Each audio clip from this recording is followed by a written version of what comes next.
Greetings, I'm Kurt Fonger for South Florida Homes and Lifestyles.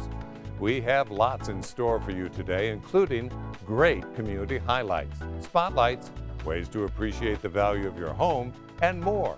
And it all starts right now.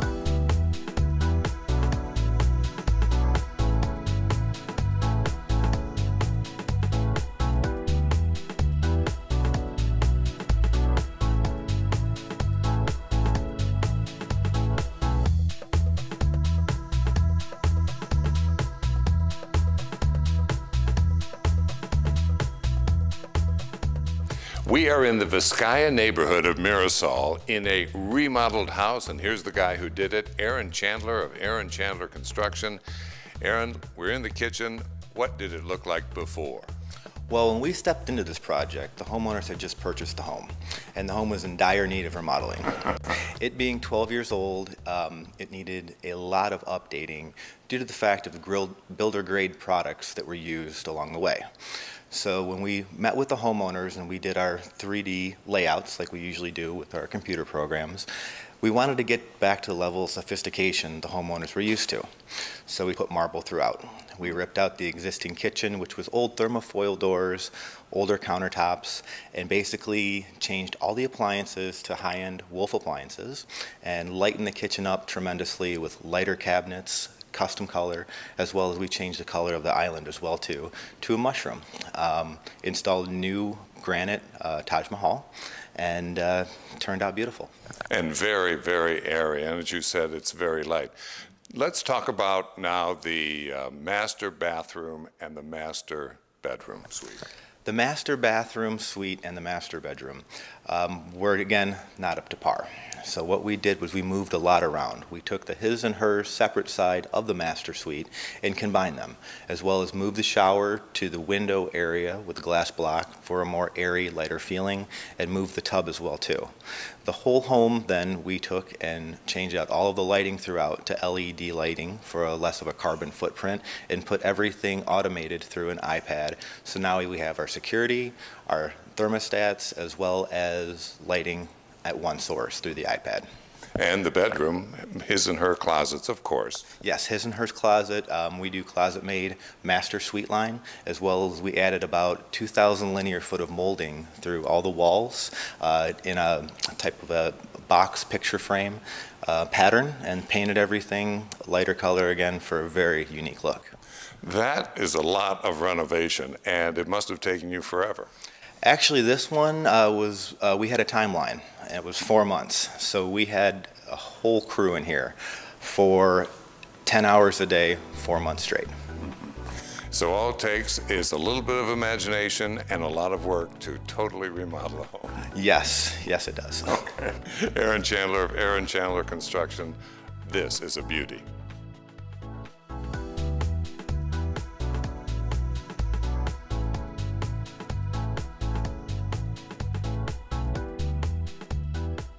We're here on Palm Beach talking with Scott Rank of Florida Public Utilities, and it's a tankless job. A tankless gas water heater. Scott, very efficient.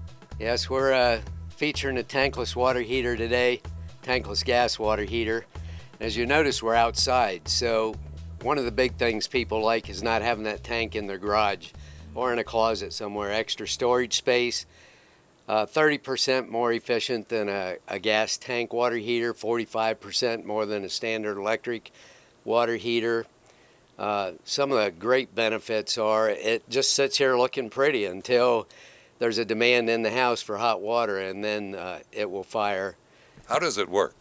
Well, the way it works is as the water flow, somebody opens a faucet, a shower inside, the water flows in this unit, and it spins an igniter that will ignite the gas, and then there's a coil. The water runs through the coil and is heated, and then once it gets to the site, as long as you have gas and water, you'll never run out of hot water. How do you size it, from big house, small house? Yeah, they're sized by gallons per minute. You'll notice this one has a number here. It's 8.5 gallons a minute. Basically, they'll determine how many showers are in the home and size it accordingly, where it'll run 2 to 3 showers at a time. Laundry, you know, the whole load, whatever the house has. So. Besides the energy efficiency, there are other financial benefits. Yes, absolutely. Through your natural gas utility, Florida Public Utilities, we offer conservation rebates up to $675 back from the gas company when you replace your standard water heater with a gas tankless.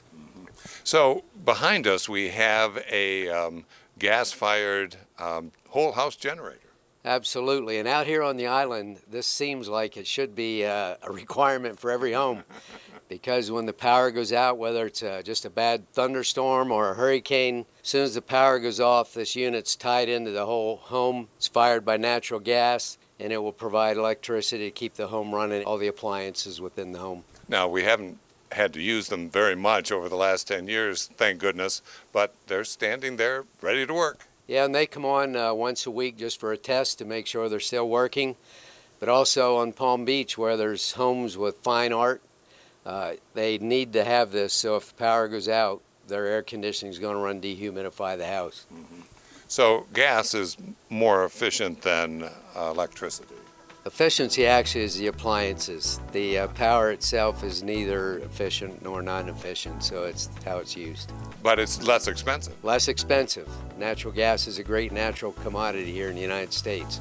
Scott Rank, Florida Public Utilities, thanks for being here for the gas. Thank you, Kurt.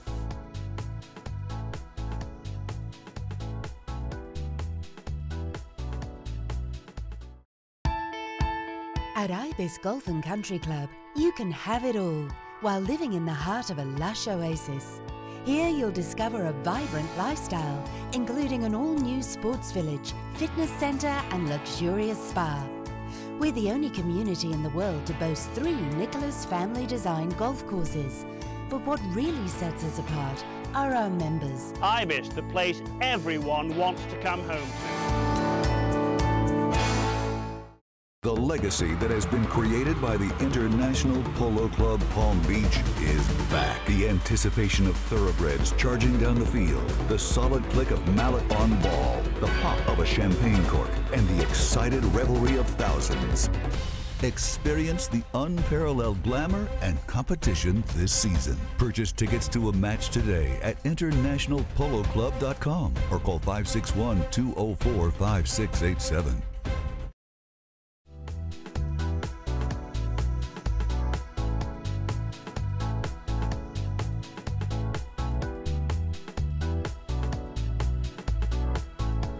Here with Joel Dowley of 2 Men and a Truck, who says that every successful move is a partnership. Why do you say that? Well, there are roles for each, the customer and the mover. And if each is performing their roles correctly, the move goes the most smoothly. Okay, you do the moving. What does the customer do? Well, I'm not suggesting that as a customer you should help the mover move the couch. That's for the movers. But one of the things would be to make sure that the mover understands all the things that you want in your move. For example, we're 2 men and a truck, but if you have a greater need, we can send you 3 men, or we can send you 4 men and 2 trucks. So make sure that you're communicating with your mover what you need, what resources they're going to need. And don't tell them that you have 2 bedrooms when you really have 4. The correct information is always better. It's always better. And sometimes you may have an additional stop you want to have. You may have some things that need to be last on the truck and first off the truck. All those are details that are different for every move, and it's perfectly fine. But when there's a partnership between the customer and the move is going to go more smoothly. We have a cheap print here and no problem to move, but if this were a Picasso, you'd want to know. We could give it the attention that it deserves if we knew that information. That would be correct. And they should be there too. Being there for the move is very important. Questions will come up during the move, and if a customer is right there and can give us directions, we're going to be able to do a far superior job for that customer. It's very important to be there. A successful move is a 2-way street. Joel Dowley, 2 Men and a Truck. Call him or go to our website, southflhomesandlifestyles.com. Joel Dowley, thanks for being here.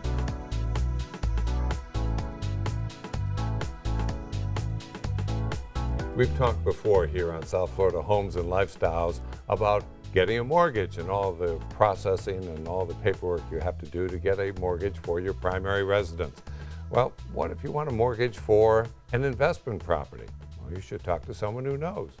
Someone like Janine Henryon, who's here from Group 1 Mortgage. How does it differ getting a mortgage on your personal home versus a mortgage on an investment property? Well, Kurt, the income and asset documentation is very similar. But when you're buying a primary residence with a conventional loan, you can put down as little as 5%. On a second home, you can put down as little as 10%, and those differences are because of the appetite of the mortgage insurance providers. Mortgage insurance is required whenever you have less than 20% down. On investment property, there is no mortgage insurance, so you need a minimum of 20% down, and the rate gets better if you're able to put down 25%. Because the lender wants to be assured that it is going to be paid back. Yes, so they want the borrower to have, you know, a little more skin in the game, so to speak. Another thing that's different, when you're buying a primary residence, the lenders aren't necessarily as concerned with the reserves, the extra money that you have in the bank. But if you're buying investment property, then they want to see that you have reserves of 6 months principal, interest, taxes, and insurance in the bank, so that, let's just say if you lose a tenant or things like that, there's not the concern that you're going to default because you're missing that piece of cash flow. No hand-to-mouth problems there. Correct. And of course, with a primary residence, you have to have some place to live. So the bank is going to be, or the lender is going to be assured that you're going to want to live someplace, and probably are going to be much more likely to pay your mortgage than an investment. Absolutely. What about if you're buying an investment and need a loan for an investment property for your business? If you're, well, SBA really likes businesses that have real estate with them. So an SBA loan might be a good avenue for a business owner to take. They're going to look at the borrower as a whole, the reserves, the revenue generated by that business. It's a little more complicated than just a residential loan, but Group 1 has resources to take that business owner to an SBA loan if that's the right match for them as well. Actually, an SBA loan is probably really complicated, so you need somebody who can walk you through it. We can take you through the steps. We have great resources. Okay, Janine Henryon, good advice from Group 1 Mortgage. Thank you, Kurt.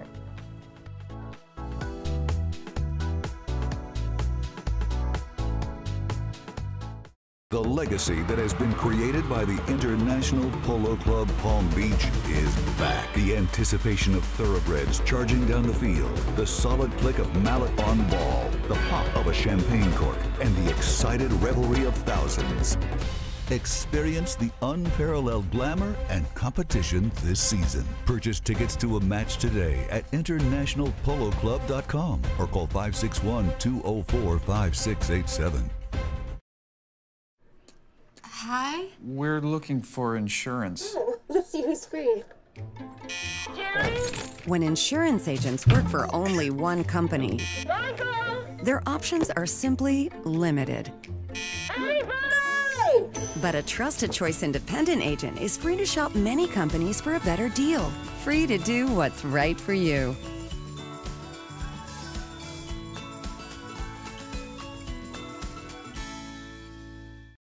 Southflhomesandlifestyles.com, a great way to search and find area communities based on lifestyles, amenities, and more.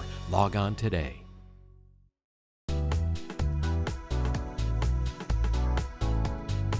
I'm here with Sharon McDaniel, the Regional Arts Associate of the Kravis Center, talking about the 2015-16 season. Seems like it's a ways off, but you have to plan ahead. Absolutely. We are planning, in fact, 2 to 3 seasons ahead. But I want to remind people that if they want to get their seats for some of these really marvelous artists that are so popular, it's time to think about renewing. So. Now, you really nabbed some great art, artists, musical artists this time around. Absolutely. We have 2 of the 5 big American orchestras this year, the Philadelphia Orchestra and the Cleveland Orchestra. That's rare to have both of those in one season, along with, say, the Toronto Symphony, along with Munich Symphony from Germany, and even the New World Symphony from Miami. Mm-hmm. So why is it so difficult to get these orchestras? Are they just booked up years in advance? Absolutely. They're international touring organizations. So when we have our season, they might be in Vienna. When we're finished, they might be back in the States and saying, gee, we'd love to visit you, but wrong time of year. Mm-hmm. So getting their artists and their programming and their grants and their sponsorships so that we don't pay the entire cost of that tour, but people get a really good discount when they buy the series, then they can come. So Philadelphia and Cleveland's orchestras are coming here. Who else? Oh, we have, like I said, the Toronto Symphony. They were here a few years ago, really marvelous group. Buffalo Philharmonic with Joanne Falletta as the conductor. They were a real sleeper a couple of years ago. People were thrilled when they heard them because they didn't realize they were such a strong group. And they're coming with James Innes, who is one of the great violinists, and he lives here in Florida, by the way. And we have the New World Symphony. It's in Miami, and it's being conducted by a young man from Romania, conductor named Cristian Maciorelu, and he actually played violin in Miami when he was 19 years old. In the few moments we have left, any other highlights that you'd like to point out? Absolutely. People think of us as the Lincoln Center of the South, and to just prove that, we have the Chamber Music Society of Lincoln Center with pianist Wu Han, and an ensemble is coming. We also have a young man who was the youngest winner of the Van Cliburn competition ever. We had him here a few years ago as a young artist, and he just knocked us over. So we decided he had to make his debut here. His name is Hao Chen Zhang. Don't remember the name now, you will after you hear him. Sharon McDaniel. You can find out more about the 2015 and all the programs at the Kravis Center by going to our website, southflorida.homesandlifestyles.com. Sharon, thanks for being here today. Oh, it's a pleasure. Thank you.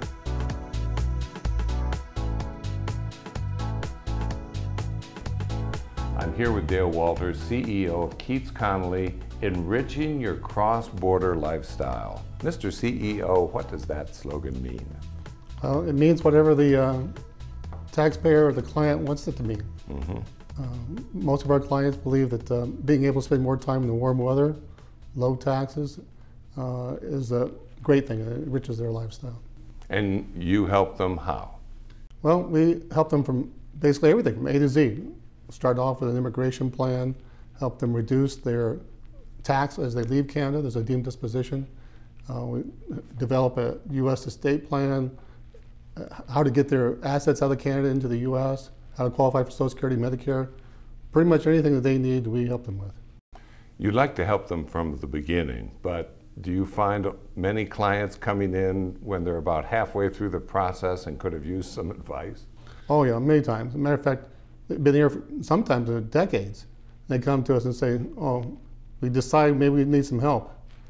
And of course, as you might expect, that's a lot more costly, a lot more challenging to address.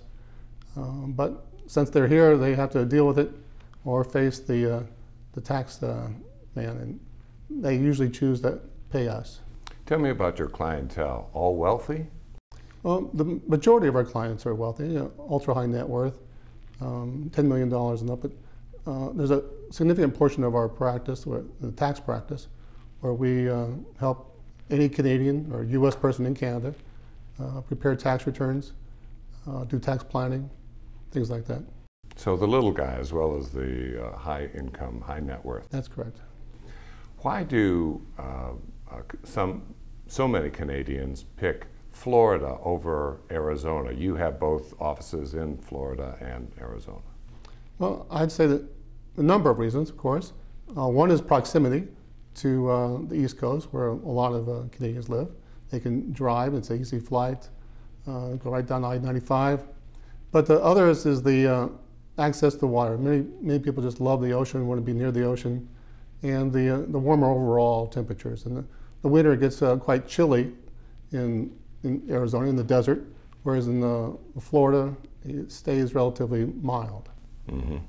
And the culture is nice to be in the United States if you're a Canadian rather than some offshore island somewhere. Oh yeah, compared to the U.S., compared to someplace else, I really don't know why you'd choose someplace else, at least an island, because while islands are nice, the sand, the beaches, the tan bodies, etc., are nice for a while, but that gets boring after a few months. We have many clients come to us saying, well, I made this choice because my advisors told me to go there. It's a tax-free jurisdiction. It'd be better for me, but we're just so darn bored. I'm willing to pay anything to get out. And surprisingly, we tell them they move to the U.S., it's actually cheaper than where they were living, say in the Bahamas or some other tax-free jurisdiction. And that's how you enrich your cross-border lifestyle. Dale Walter, CEO of Keats Connolly.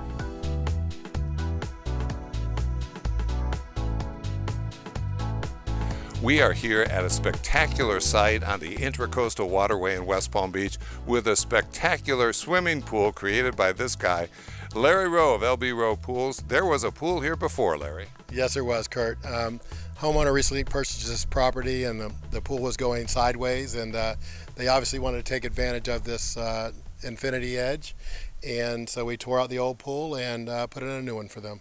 What other features are there in this pool?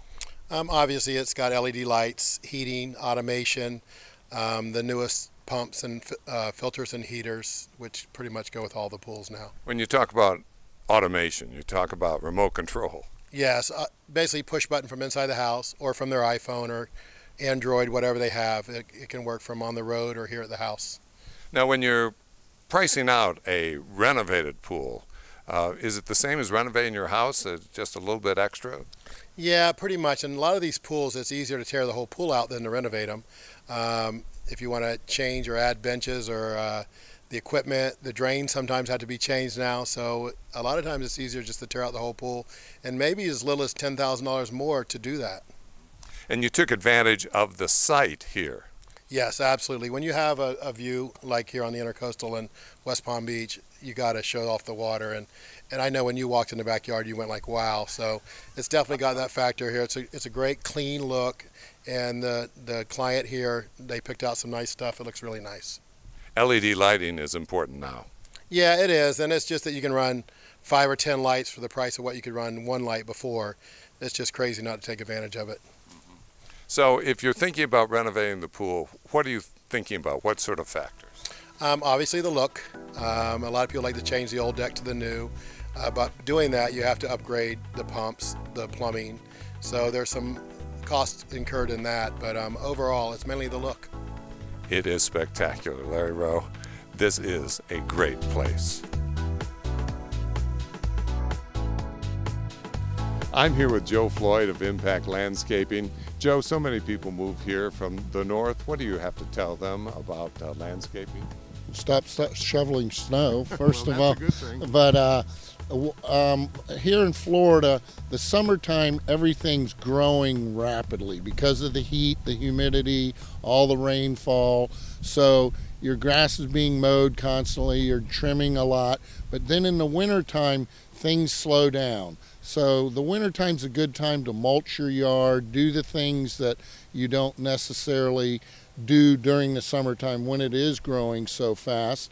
The other thing is we do once in a while get some cold, streaks of weather, and because we're in tropical South Florida, we're allowed to plant some more tropical materials, and they can't take the cold weather quite as well. So you may have to go out and cover it up with a sheet or something like that, and just kind of pay attention to the weather in the winter time. So 8 months a year, you're very, very actively trimming and mowing and cutting, and the other 4 months a year, even though there's no snow, there's maintenance to be done. There is maintenance to be done. The mulching's a good thing to do to get the organic matter back into the soil, and it also helps your yard pop with the mulch. And then, paying attention to the cold snaps so that you do take care of your tropical plants. Landscaping in South Florida is a year-round job. Absolutely. It's always a year-round job. Your grass will slow down, but it still has to be maintained, and your shrubs still need to be trimmed, but just not quite as often. Joe Floyd, you heard it from an expert at Impact Landscaping. Be right back after this short break.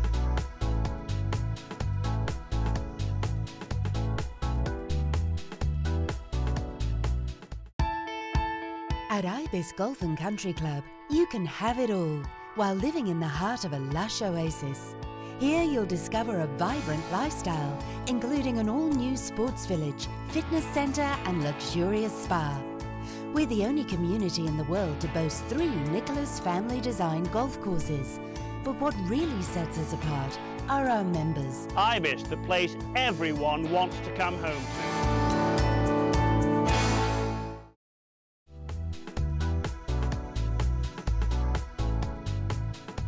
We're here on Palm Beach at one of the listings of Richard Allison.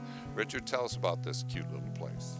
Kurt, we are standing here in the garden area of a house that I currently have listed for $12 million. It comprises a little bit more than a half an acre. You have a main house with 4 bedrooms and 3 structures that are part of the property. One is a outdoor pagoda, which has 2 bedrooms.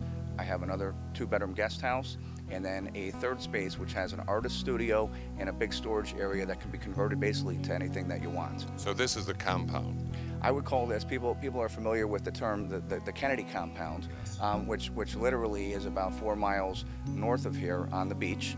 And this is what I like to call your typical architecture from the 1920s. The house was built in 1926, and it's more of a Italian villa on a great piece of property. Tell us how this fits into the marketplace for properties in Palm Beach. Right now, if you were to look at our existing inventory for sale, you would see that there are 103 properties currently on the market. That represents less than 5% of our total inventory, as there are only approximately 2,300 single-family homes on the island. Price ranges? Price ranges are the least expensive single-family home is $1,150,000. This house happens to be priced at $12 million. And higher end? Higher end, we exceed 50, even in some cases $100 million. Okay, that's oceanfront. What do I get for 1.5 million? 1.5 million, you're going to get either just something that is what we like to call a tear down, which would be purchased for land value. Your lot is going to be a lot smaller. The listing that I'm talking about is 50 by 70, 50 feet by 70 feet deep. It's a bungalow, it's 2,400 square feet and needs work. That's what you get for $1.1 million.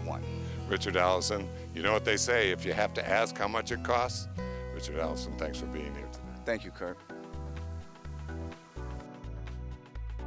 There you are. It's a wrap for today's show. Lots of great information, and to learn more, you can visit our website.